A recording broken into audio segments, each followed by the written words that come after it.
Assalomu alaykum. Robokon testidagi nollar olmish ikkinchi masalani yechamiz. Bayram torti. Bayram tortini enta kesma orqali keskanda ko'pi bilan nechta bo'lakka bo'linishini aniqlang. Mana bu yerda masalan umuman bo'linmagan, demak bitta bo'ladi. Bu yerda bitta kesma bilan bo'lingan ikkita bo'ladi. Bu yerda ana ikkita kesma bilan bo'lingan to'rtta bo'ladi. Ko'rdik-a? Endi juda katta son bo'lishi mumkin. 19 darajasigacha. Ko'rdik-a? Xo'sh, endi shunda eng ko'pi bilan deyapti. Eng ko'pi bilan nechta bo'lakka bo'linishini aniqlashimiz kerak. Demak, eng kiritiladi. Bu kesmalar soni kiritiladi. Shunda nechta bo'lakka bo'linishini aniqlang ko'pi bilan. Demak, 0 ta bo'lganda bitta. Bitta kesma bo'lganda ikkita.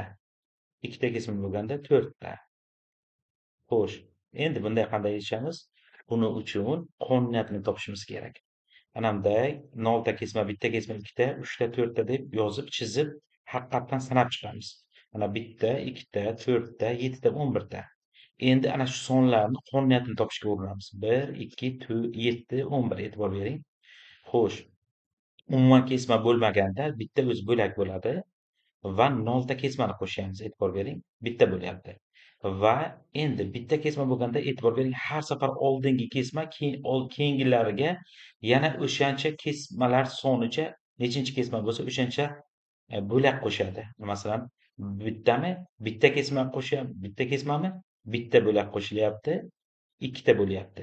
Endi oldin demak ikkita edi, to'g'rimi? Mana ikkita. Endi ikkita kesma bo'lsa, ikkita kesma qo'shilsa, mana ikki qo'shilyapti. Oldingi songa ikkita qo'shilyapti. 4 ta bo'lyapti. Mana 1, 2, 3, 4.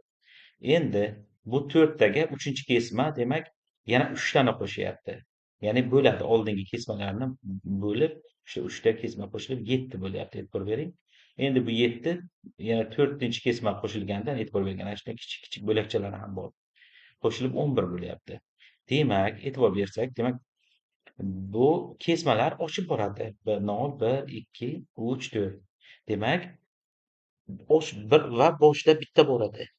Oshib boradiganlarni buni yig'indisi, ya'ni har safar qo'shib boryapmiz-ku. Demak, birdan n-gacha bo'lgan sonlarning yig'indisi n+1 taqsim 2 bo'ladi. Ana bu. Va boshda o'zi tortning o'zi bitta bo'lak bor edi. Umumiy formulani ishlab chiqdik. Endi bu algoritm, demak, formula bor. Endi o'qib olamiz, shuni hisoblab chiqaramiz xolos. Bu demak masalaning sharti va algoritmi edi. Keling endi shu masalani Pythonda yechaylik. Demak, endi o'qib olamiz. Int tipida bo'ladi bu. Int input o'qib oldik. Natija boyagi formula bo'yicha demak 1 qo'shilgan n ko'paytirilgan n plus 1 taqsim 2. Bu yerda butun son bo'lish chiqishi uchun ikkita bo'lish qilamiz aslida. Va print natija. Va bu doim 2 ga bo'linadi, qo'rqmasak ham bo'ladi juft. Nimaga? Chunki ketma-ket sonlar bittasi albatta juft bo'ladi. Xo'sh, ana keling tekshirib ko'raylik. Endi 0 bo'lganda bitta chiqarish kerak. 0 bo'lganda 1 to'g'ri. Endi 1 bo'lgandachi 2 ta ekan. 1 bo'lganda 2 ta to'g'ri. Endi 2 ta bo'lganda 4 ta. 2 ta bo'lganda 4 ta. 1 ta bo'lganda 7 ta to'g'ri. 4 ta bo'lganda 11 ta to'g'ri. Ana bu sonlar. 1, 2, 4, 7, 11.